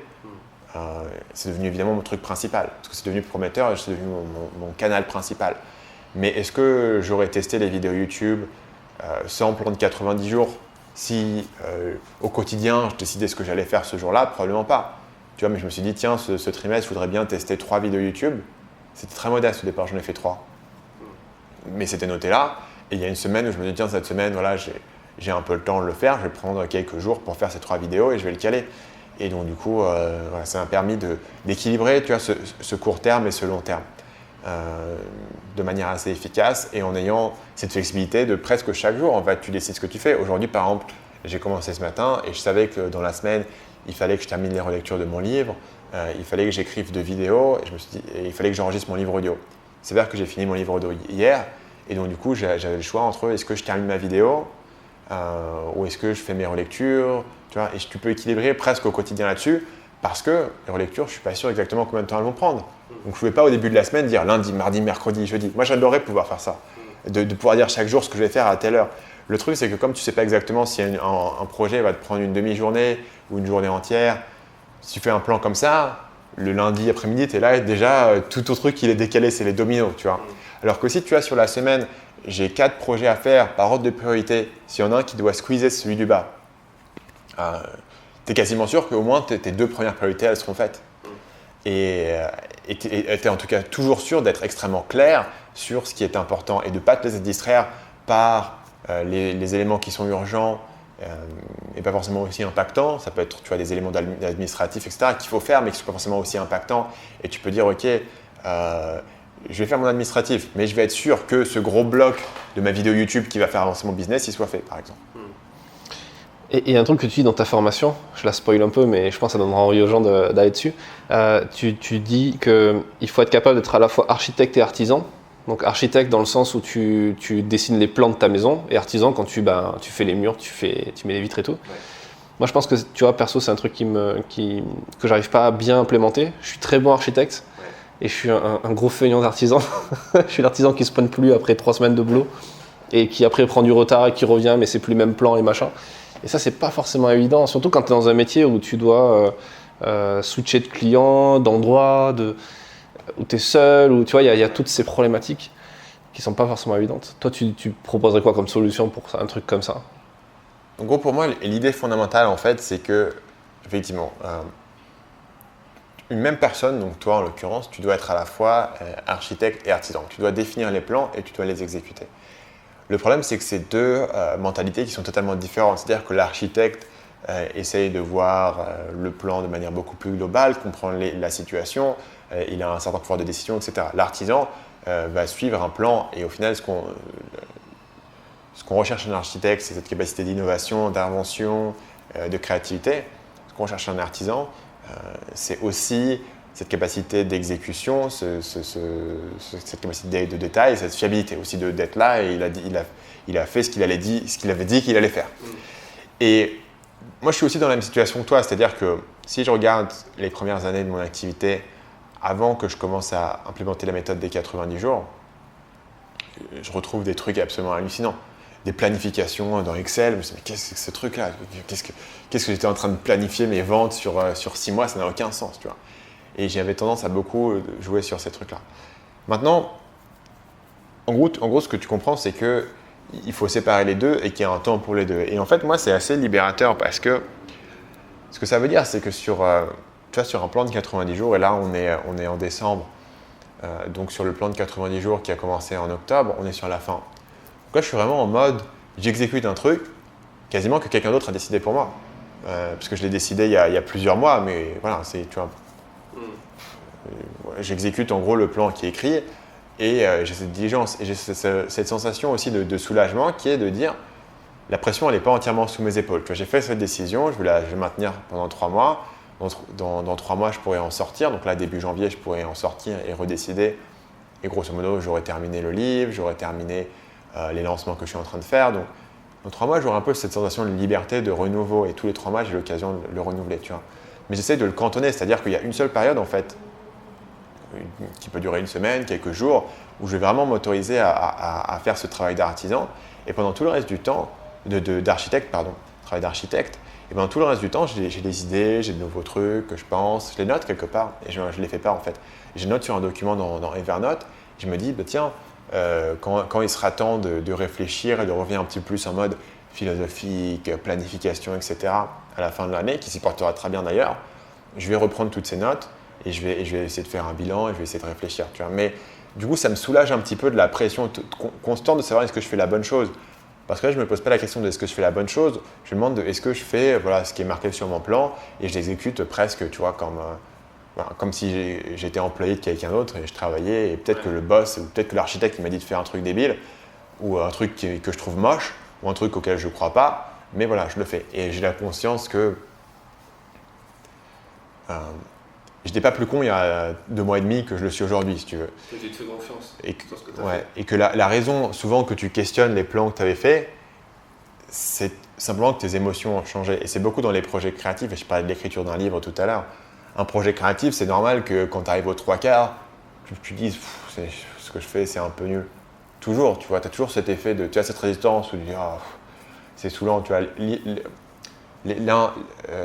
T'es pas encore dans la finition du travail fini, t'es plus dans la dynamique du début du travail, et donc tu as toujours ce truc au milieu où ça te saoule.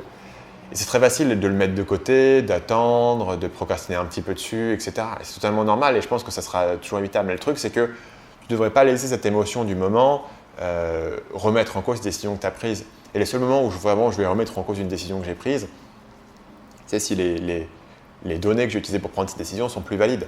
Donc par exemple, si j'ai planifié d'écrire un livre et qu'au bout de 2 mois et demi, ça me saoule un petit peu. C'est juste une émotion, je ne vais pas remettre en cause le plan que j'ai fait. À l'inverse, si au bout de 2 mois et demi, mon éditeur a fait faillite et d'un coup j'ai plus d'éditeur, tu vois, c'est une donnée fondamentale extérieure qui rentre en cause et là peut-être que je vais remettre en cause mon plan de 90 jours. Et peut-être que je vais dire ma priorité numéro 1 c'est de trouver un nouvel éditeur. Tu vois.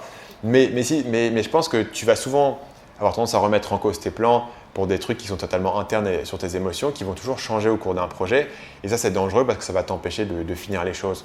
Il y avait un gars aussi qui parlait d'un concept que j'aimais bien, qui était le mode Terminator. C'est-à-dire qu'à partir du moment où tu commences à voir la fin d'un projet, tu es à 85%, tu commences à voir la fin, c'est là où tu vas avoir plein de résistance à le terminer, pour différentes raisons, mais simplement le fait que si c'est un projet qui est créatif, tu as toujours inconsciemment cette peur de comment est-ce que le projet va être reçu. Mais tant que le projet ne sort pas, tu n'as pas de jugement des autres. Et donc du coup, tu as cette... Et puis aussi, simplement le fait que souvent le travail de fin et de la finalisation, ça peut être un peu fastidieux. Tu vois, le travail de fin d'un livre, c'est fastidieux. C'est les relectures, les notes de pas de page, c'est pas très intéressant.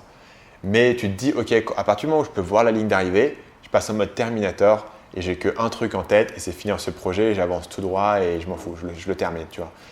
Quitte à réorganiser un peu mon truc pour que je puisse avoir la ligne droite. Et pour que cette période où je suis dans les 85% soit terminée le plus rapidement possible. Parce qu'il n'y a rien de pire qu'un projet qui est à 90%, qui n'est pas tout à fait prêt à être publié, mais en même temps il est un peu vieux, il est un peu moisi dans un coin, il faut que tu te remettes dessus. Et là c'est l'enfer parce que le truc est quasiment déjà terminé, tu n'as plus aucun plaisir de création, tu es balayeur là, tu vois, tu finis les détails et c'est super pénible.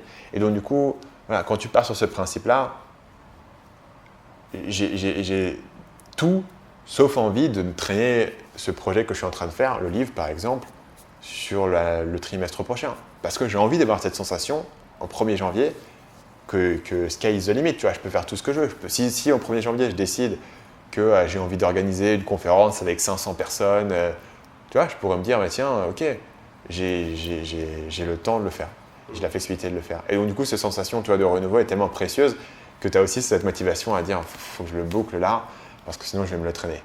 Ouais, c'est intéressant. Moi, je voyais plus le côté frustration de devoir remettre à plus tard le côté architecte. Mais au final, si tu vois l'objectif et que tu essaies de te projeter dans le truc… Mais au final, c'est ça que tu sais exactement. Tu vois. C'est pas que tu le remets à plus tard de manière indéfinie. C'est que tu sais que la semaine, disons, la dernière semaine de l'année, du 25 au 31 décembre, je vais pouvoir architecter, mais autant que je kiffe, tu vois. Ouais. Je vais pouvoir réfléchir à ma vision à 25 ans, je vais pouvoir réfléchir à comment mon business pourrait faire x3 sur l'année, je vais pouvoir réfléchir à toutes les formations que je pourrais créer, les vidéos, les personnes que je vais recruter, les trucs que je vais faire. Je peux rêver autant que je veux. Et c'est super, tu vois, parce que ça permet aussi d'innover et de penser de manière différente. Et je sais exactement quelle plage de temps est prévue pour ça. Mais si tu es toujours en train de rêver, enfin tu es toujours en train de rêver, mais tant que tu vois, tant que tu dis ok, là je suis en train de penser à plein de trucs, mais aujourd'hui je sais que concrètement je suis commit pour les 45 prochains jours à faire ça. Voilà, dans 45 jours je pourrais remettre tout sur la table et vraiment rêver. Et donc tu vois, il y a aussi cet effet où si tu donnes aux gens aucun débouché, ils vont faire n'importe quoi. C'est-à-dire que si tu es en mode pression totale, vas-y, je fais rien, je bosse à fond, etc. À un moment donné, tu vas péter un câble et tu vas passer 3 jours entiers à regarder Netflix en bouffant du KFC.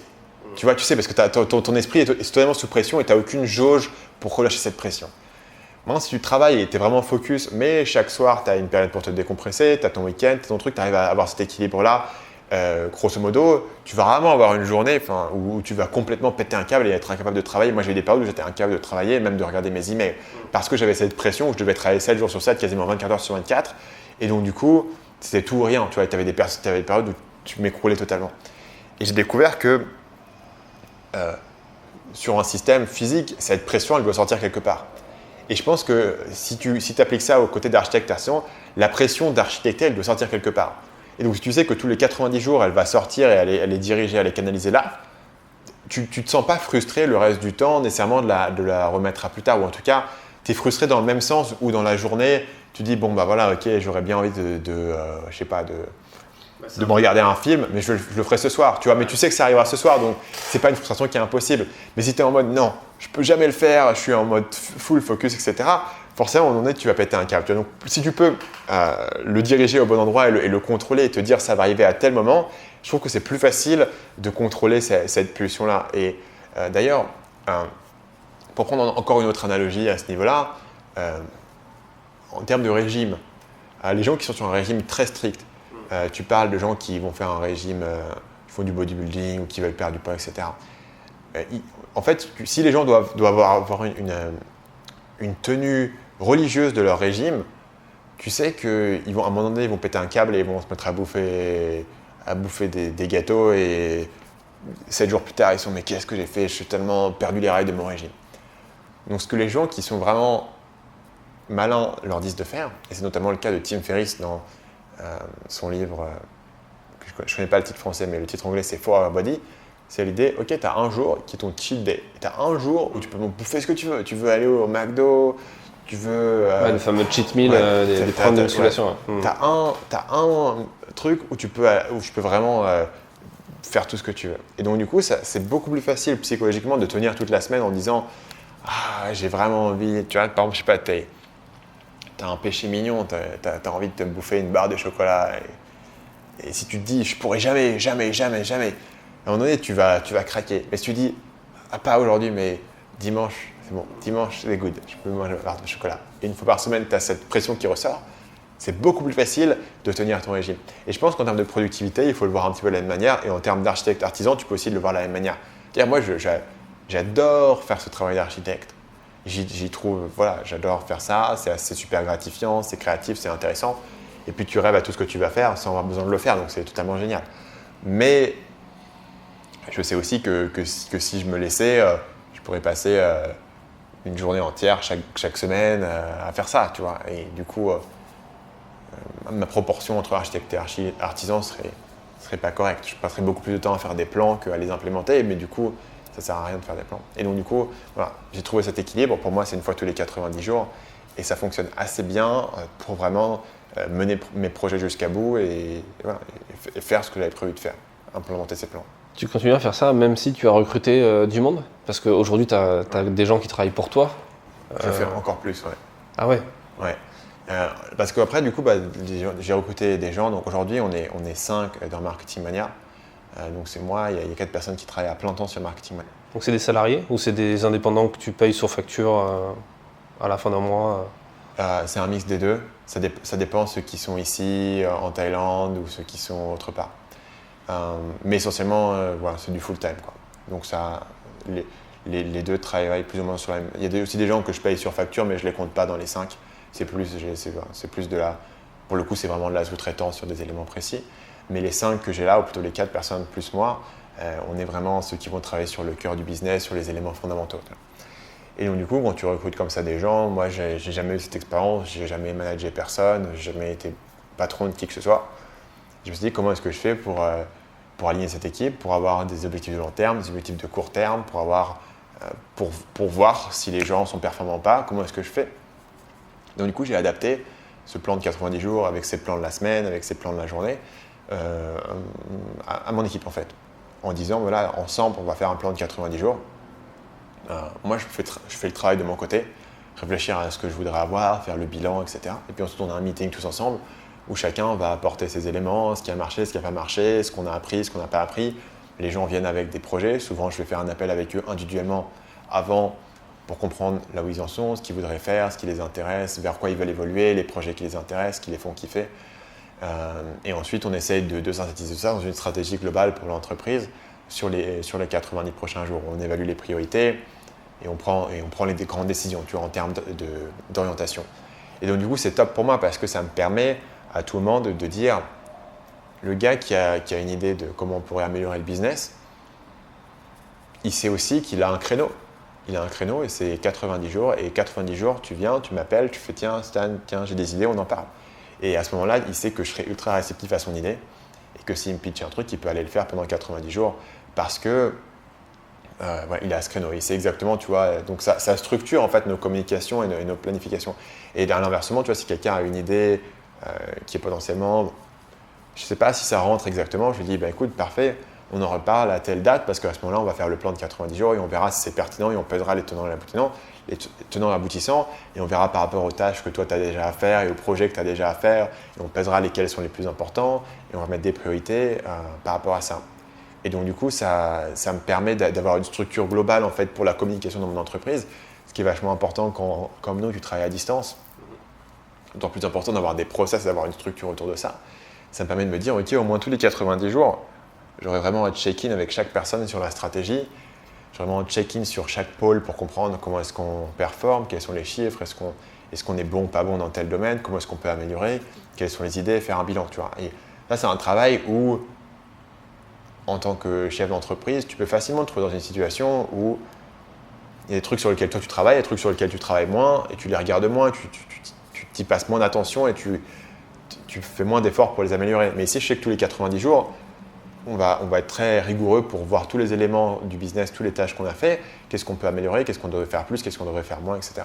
Et donc du coup, on fait aussi ce travail chaque semaine pour comprendre quelles sont les tâches qui sont en cours, quels sont les projets. Donc je sais aussi que chaque semaine, et j'ai un point sur chaque projet qui est en cours, et je sais ce qui avance pas, là où on est bloqué, là où ça marche pas. Tu vois. Donc ça me permet aussi d'avoir ce check-in avec tout le monde une fois par semaine.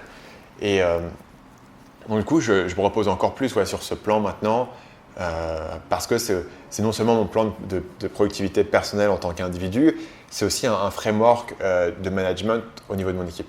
Et ce que je veux dire, c'est est-ce que toi, tu continues à faire des tâches en tant qu'artisan, en quelque sorte ? Ouais, bien sûr, j'ai beaucoup de tâches. Je ne suis pas du tout à un niveau où j'ai aucune tâche d'artisan. C'est-à-dire que j'écris toutes mes vidéos, je les enregistre, je fais mes podcasts, j'écris mon livre, je fais des pages, je fais des lancements, je fais du marketing. J'ai beaucoup de tâches d'artisan qui restent. Même si, disons, la partie architecte est un petit peu plus grande, évidemment, parce que j'ai aussi d'autres gens qui peuvent implémenter ces plans, mais j'ai beaucoup de tâches d'artisan. Et fondamentalement, tu vois, la différence entre là où j'en suis et là où j'étais avant, c'est principalement que j'ai moins de tâches techniques et de support client, d'éléments comme ça, et plus de tâches créatives qui sont là. Mais je suis toujours, tu vois, en entreprise, ils appellent ça le travail de manager ou de contributeur individuel. Et j'ai encore énormément de tâches de contributeur individuel, où c'est moi qui vais produire quelque chose qui va être ensuite donné à des clients ou mis en ligne. Et comment tu fais pour un photographe je pense qu'un photographe, comme n'importe quel entrepreneur, a besoin de déléguer des choses, ne serait-ce que la compta, des trucs administratifs un peu relous. Je pense que toi, tu es passé aussi par ce cap-là de se dire ouais, mais je ne vais pas déléguer un truc que je peux faire pour du temps et du coup pas dépenser d'argent. Mais il y a beaucoup de gens qui ont peur comme ça, moi le premier aussi, de déléguer des choses en se disant mais est-ce que je ne vais pas donner cet argent-là à quelqu'un que je ne vais jamais retrouver parce que j'aurais pu le faire ? Comment on passe ce gap ? Après, par certains aspects, c'est une réflexion qui a du sens, je pense. Voilà, tout dépend de là où tu en es aussi financièrement, etc. Mais moi, je peux te dire que pendant très longtemps, j'ai été comme ça. Et encore aujourd'hui, par certains aspects, je le suis. C'est-à-dire que voilà, je suis quand même assez prudent avec ça. En gros, l'idée, c'est vraiment de réfléchir en termes de coût d'opportunité. Donc, le biais psychologique qui est lié à ça, c'est l'aversion à la perte. C'est-à-dire qu'on est prêt à travailler beaucoup plus dur pour éviter de perdre 100 € que pour gagner 100 €. Les gens sont prêts à faire beaucoup plus d'efforts pour éviter de perdre. Parce que perdre est douloureux. Et c'est l'échelle de 3 fois plus. Tu es prêt à travailler 3 fois plus pour éviter de perdre quelque chose. Et donc, ça introduit un biais qui est que potentiellement, si tu as une tâche qui te coûterait 100 €, tu serais prêt à prendre 3 fois plus de temps pour faire cette tâche qui te coûterait 100 € à déléguer plutôt que de passer un tiers de ce temps pour gagner 100 €. Donc tu as un biais là-dessus. Maintenant, si tu réfléchis bien, il faudrait mieux déléguer la tâche qui te prendrait, mettons, 3 heures, récupérer ces 3 heures, faire 3 fois 100 € et tu as gagné en tout, en net, 200 €. Tu vois, donc il y a une réflexion là-dessus. Évidemment, ce calcul est assez évident pour tout le monde et je révolutionne l'idée de personne en le disant, mais il faut prendre en compte effectivement cette aversion à la perte. Ce fait que, intuitivement, tu auras tendance à ne pas le faire. Parce que intuitivement, tu dis, ok, ça me coûte 100 €. Et donc, du coup, je pourrais le faire et ne pas perdre mes 100 €. Maintenant, si tu commences à te dire, ok, quel coût d'opportunité que je perds en faisant cette tâche moi-même, ça commence à avoir un élément qui est significatif. Dans mon cas, j'ai commencé à me dire, voilà, je passe X heures par semaine à faire à répondre à des emails, à faire du support client, à faire de l'emailing, et puis ça ne fait qu'augmenter au fil du temps. Je passe le reste de mon temps, mettons, à faire des vidéos YouTube, et je gagne X. Maintenant, si je pouvais déléguer ces heures et faire des vidéos YouTube, qu'est-ce que ça donnerait ? Ah ok, c'est intéressant. Je pourrais faire une vidéo de plus par mois, et je pourrais potentiellement augmenter mon chiffre d'affaires de 25%. Est-ce que 25% de mon chiffre d'affaires, qu'est-ce que ça représente par rapport au fait de déléguer mes emails, à payer quelqu'un pour le faire ? D'un coup, tu commences, si tu essayes un peu de le quantifier et de le rationaliser comme ça, tu commences à avoir des éléments qui sont intéressants et tu commences à pouvoir aller au-delà de cette intuition qui est toujours pesé sur la perte et à commencer à le voir de manière plus rationnelle. Alors, dans certains cas, tu découvriras que ça n'a pas forcément de sens de le faire parce que voilà, c'est break-even ou tu n'es pas sûr de où passer ton temps. Mais dès que tu commences à avoir des éléments où tu peux investir du temps et avoir une rentabilité qui est bien établie, tous les éléments qui ne rentrent pas là-dedans, tu peux les déléguer. D'un point de vue stratégique, tu penserais à toutes les choses sur lesquelles tu n'es pas le plus talentueux ou tu n'es pas le plus fort, peut-être quelqu'un qui peut le faire beaucoup plus rapidement que toi. Dans mon cas, la première tâche que j'ai vraiment déléguée, et j'ai été très heureux de la déléguer, c'était le montage audio de mon podcast. Parce que monter un podcast en audio, ça prend un petit moment. C'est pas du tout quelque chose sur lequel j'étais bon, et puis c'est un peu fastidieux. Maintenant, je peux le déléguer à quelqu'un et tout d'un coup, j'ai récupéré 2 heures à chaque fois, chaque semaine. Si j'ai un endroit où je peux investir ces 2 heures, ça devient très intéressant.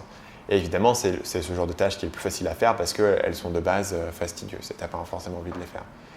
Donc, je commencerai par déléguer ce type de tâches et petit à petit réfléchir aux tâches chronophages et réfléchir à ton taux horaire. Donc, certaines personnes, et moi je ne le fais pas trop parce que je ne pense pas que ce soit nécessairement pertinent cette réflexion par rapport à moi, mais une personne réfléchit vraiment, ok, combien mon temps vaut par heure? Et tu peux faire le calcul en disant le nombre d'heures travaillées, le revenu que tu fais rentrer, combien ton temps vaut par heure, et donc de déléguer toutes les tâches qui sont en dessous de ce taux horaire à déléguer. Donc si ton taux horaire c'est 25 € par heure et tu peux déléguer une tâche pour 20 €, théoriquement tu devrais la déléguer.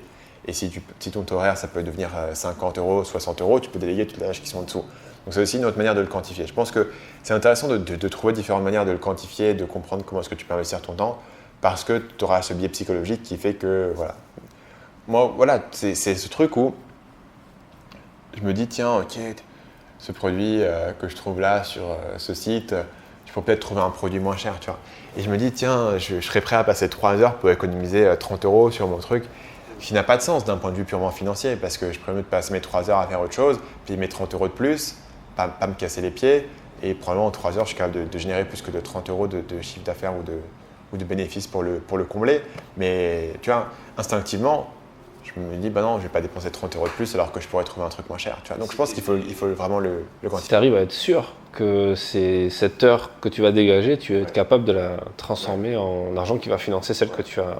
Je pense que c'est là où est vraiment la réflexion. Et je pense que dès que tu es sur des tâches récurrentes, c'est beaucoup plus pertinent. C'est-à-dire que si tout d'un coup je sais que je peux déléguer le montage de mes vidéos, ok, ça va me coûter un certain coût, mais ça va être toutes les semaines. Et je sais que tout d'un coup je vais récupérer de manière systématique X heures. Tu vois. Et c'est là où je pense que ça commence à devenir intéressant. C'est vrai qu'en one shot, tu me dis, ok, sur ce one shot, je sais pas, tu vois, exactement où je vais passer mes heures.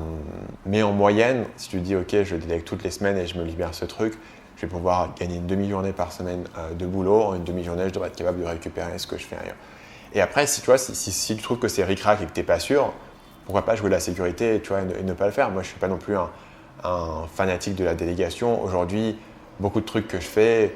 après, aujourd'hui, moi, j'ai des trucs où ce serait humainement impossible. Tu vois, je n'ai pas vraiment le choix de faire toutes les activités qui sont dans le business sur les 4 personnes. Je ne pourrais pas le faire moi-même. Donc, du coup… voilà, c'est simplement, tu vois, le fait de dire j'aurais pu ne recruter personne et y rester à une plus petite échelle, mais j'ai calculé qu'en recrutant des gens et en grossissant, je gagnais plus avec mes employés supplémentaires que je n'en dépensais dans les salaires. Mais après, si tu n'es pas sûr, moi je trouve qu'il y a du sens parfois à jouer la sécurité et à dire ok, je ne le fais pas, je garde mon truc, je le fais moi-même, au moins voilà, je sais que ça sera fait et je sais exactement. Mais à partir du moment où tu commences à avoir cette rentabilité que tu peux quantifier, que tu peux prédire sur ton temps, ça a du sens à le faire, sachant que tout le monde, même des gens que je connais qui gagnent plein d'argent, tout le monde a ce biais de la perte, en fait, cette aversion à la perte, de dire ok, non, je ne veux pas. Ouais. Non, mais c'est super intéressant de le décortiquer, de l'analyser, de l'extraire et de prendre du recul dessus. Pour terminer, est-ce que tu peux nous parler de ton gros projet, du coup, de ces 90 derniers jours, qui est ton livre? Tu as commencé à en parler. Plus que 90 jours. 90 jours, là, c'était une partie de relecture, mais ça fait l'année que j'ai passé. Donc, le livre s'appelle « Votre empire dans un sac à dos ». Le sous-titre, c'est « Décoder la psychologie humaine pour vendre sur Internet ». Je me plante sur mon propre livre. « Décoder la psychologie humaine pour trouver une idée de business, vendre sur Internet et gagner votre vie depuis votre ordinateur ». Donc, c'est un livre qui parle de marketing web sous l'angle de l'entrepreneur, mais aussi principalement sous l'angle de la psychologie humaine. On a évoqué dans ce podcast, on a évoqué influence et manipulation, on a évoqué différents biais psychologiques, comme par exemple l'aversion à la perte, on en parle à l'instant, et c'est vraiment sous cet angle-là que je le vois. Donc comment est-ce que tu peux analyser les besoins humains et comment est-ce que ces besoins humains peuvent t'aider à trouver une manière différente de présenter ton travail et de vendre ton travail. Et donc je réfléchirai au marketing non seulement sur le côté pub, promotion, mais surtout sur le côté un peu plus profond de comment est-ce que tu peux injecter cette psychologie et ces besoins humains dans le travail que tu fais à la base. Et comment est-ce que ça peut t'aider à trouver des idées originales, comment est-ce que ça explique pourquoi est-ce que les gens achètent un produit plutôt qu'un autre, pourquoi est-ce que ça explique les décisions et les motivations qu'ont les gens. Donc le livre a 4 grandes parties. La première étant sur qu'est-ce que c'est vraiment que le marketing, et j'ai un peu évoqué ici, et l'importance de vraiment savoir vendre. Et je donne différents exemples qui viennent de plein de domaines différents pour comprendre l'importance de la vente. Les besoins humains, vraiment rentrer en profondeur dans les besoins humains et qu'est-ce que c'est et pourquoi est-ce que les gens font des trucs absurdes comme, je sais pas, acheter une Rolex à 10 000 € alors que tu peux voir l'heure sur ton téléphone. Pourquoi est-ce que les gens jouent au loto? Pourquoi est-ce que les gens appellent des services de voyance? Pourquoi est-ce que les gens achètent un iPhone plutôt qu'un Android? Pourquoi est-ce que les gens achètent une chemise de luxe plutôt qu'une chemise de base, tu vois? Et tous ces éléments-là, si tu peux les juger d'une manière extérieure et dire « ouais, les gens sont débiles et font ci et font ça ». Et si tu regardes ton propre comportement, tu dis « ah non mais écoute, oui je fais ça mais il y a des bonnes raisons », tu vois ce que je veux dire. Et tu commences à réfléchir aux raisons que les gens ont et tu découvres plein de choses sur la nature humaine. Ensuite, on voit comment est-ce que tu te sers de ça pour trouver une idée, comment est-ce que tu te sers de ça pour vendre. Et finalement, comment est-ce que tu peux utiliser tous les éléments dont on a parlé aujourd'hui en termes de productivité, en termes de délégation, en termes d'automatisation, pour utiliser ce premier succès que tu peux avoir dans ton business ou dans ton travail de photographe, et comment est-ce que tu peux faire levier sur ce premier succès pour rendre possible d'autres projets et réfléchir de manière un peu plus stratégique à comment est-ce que tu peux faire levier sur un projet pour en faire d'autres. Comme toi, tu vois, tu fais à la fois levier sur ta carrière de photographe pour avoir ce podcast, tu écris aussi des livres, et comment est-ce que ces différentes pièces du puzzle s'imbriquent. Et c'est pour ça en fait que dans le titre du livre, il y avait le mot empire, et c'est vraiment l'idée de dire ton empire, c'est pas forcément besoin d'être Steve Jobs ou Bill Gates ou Elon Musk, mais c'est intéressant de réfléchir à quelque chose que tu peux posséder, à quelque chose que tu peux construire, brique par brique, pièce par pièce, et que tu contrôles, et tu peux en faire ce que tu veux, et tu peux mener ta barque un petit peu à ta sauce. D'accord. C'est amusant parce que mon dernier livre s'appelle Photographe stratège, et c'est un peu la même philosophie de tu crées tu pars de ta vision, de tes envies, et tu construis quelque chose par rapport à ça, quoi. D'accord. Ce livre, il va sortir tu passes par un circuit traditionnel d'éditeur? Ouais. Donc ce livre va sortir aux éditions Erol, normalement début février, je pense que ce sera le 6 ou le 7 février, quelque chose comme ça. Pour les gens qui nous écoutent et qui veulent en savoir plus, ils peuvent se rendre sur marketingmania.fr/empire. Et il y aura la date de sortie, il y aura les infos, selon le moment où les gens écoutent ça, si c'est avant ou après la sortie, il y aura toutes les infos à ce moment-là, si les gens sont curieux et veulent aller en savoir un peu plus. D'accord, je mettrai un lien vers ça, bien sûr. Et c'est amusant qu'on soit chez le même éditeur, parce que moi aussi j'ai pu être édité chez eux, donc c'est chouette. Et c'est cool de voir que cette boîte d'édition se met de plus en plus sur des thématiques actuelles, quoi, sur YouTube, sur les podcasts, sur... Ceux d'ailleurs qui sont venus me contacter et qui avaient vraiment cette volonté et qui... Et d'ailleurs, même pendant que je travaillais avec eux, ils m'ont demandé des contacts de différentes personnes qui s'intéressaient à tel ou tel sujet. Tu vois, ils bougent pas mal et ils s'intéressent là-dessus et ils produisent des trucs assez intéressants. Et ils ont vraiment cette vision de ce que ça peut apporter. Donc en tout cas, ça sortira début février. L'URL, c'est marketingmania.fr/empire. Il y aura les infos, il y aura un sommaire pour les gens qui veulent aller voir ça. Ok, super. Mais écoute, je te remercie pour ce temps. Pour ce temps que tu m'as accordé, pour tous ces conseils que tu as partagés avec l'audience. Tu as donné l'URL, on te retrouve sur Marketing Mania, sur podcast, YouTube. Ouais, très simple à trouver. Merci encore et peut-être à bientôt sur Bangkok. Merci pour votre écoute. N'oubliez pas de partager cet épisode autour de vous et abonnez-vous sur SoundCloud ou sur Apple Podcasts ou sur toute autre plateforme de diffusion. De mémoire, il est sur Deezer, Spotify et quelques autres. Donc abonnez-vous pour ne pas rater les prochains et je vous dis à très vite dans un prochain épisode.